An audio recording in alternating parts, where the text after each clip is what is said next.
Severe thunderstorms tore through much of the Northwoods last night, and crews are still working to clean up fallen trees, some of which destroyed homes. Our own Jake Force joins us live near Tomahawk from the town of Bradley, where several houses in the Navajo Trail neighborhood have been completely destroyed. Jake, what can you tell us? Dan, people here in this neighborhood are still trying to digest the fallout of last night's storms. You can see the damage to this house behind me. The good news is that only minor injuries were suffered and that all who did suffer injuries are now doing okay. But these folks now face the grueling process of picking up the pieces of this damage and dealing with the reality that last night could have been much worse. My brother-in-law's grandfather built that 80 years ago.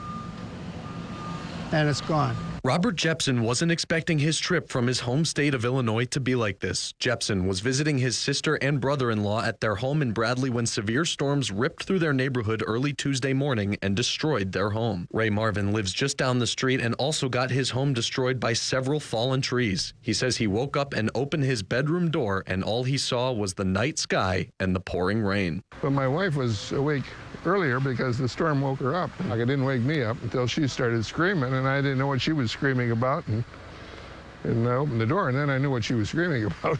Marvin said he and his wife were hoping to spend the rest of their retirement in this home and are both devastated that they now have to find another option.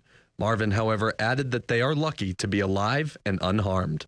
Well, we're tickled that we're not in a hospital or something, because it could have been a lot worse. The crying's over. That was earlier.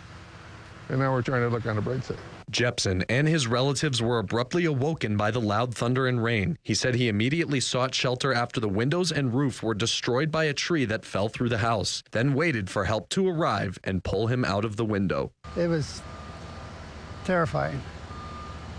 That's all I can say. Lieutenant Andy Vanderweist with the Lincoln County Sheriff's Office commended the first responders and tree service crews for acting swiftly and getting to the scene in a timely manner. This is a neighborhood where there's one way in, one way out. The crews last night that were working came in all on foot, and it was really a good demonstration of teamwork amongst a number of different agencies and departments as far as getting in here and getting people the help that they needed as timely as possible. Jepson also added how thankful he is for the first responders and cleanup crews who are still working tirelessly to help these residents recover from an incalculable loss. And I got nothing but praise for the guys that come out here.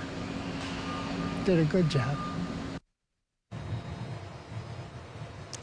And the National Weather Service is still surveying the damage from last night. Part of this is trying to decipher whether or not a tornado actually did touch down in this area. Those assessments generally take several days, and we will make sure to keep you updated on that. For now, though, a sigh of relief for these folks, and seeing all of them look on the bright side today, it was quite refreshing, Dan.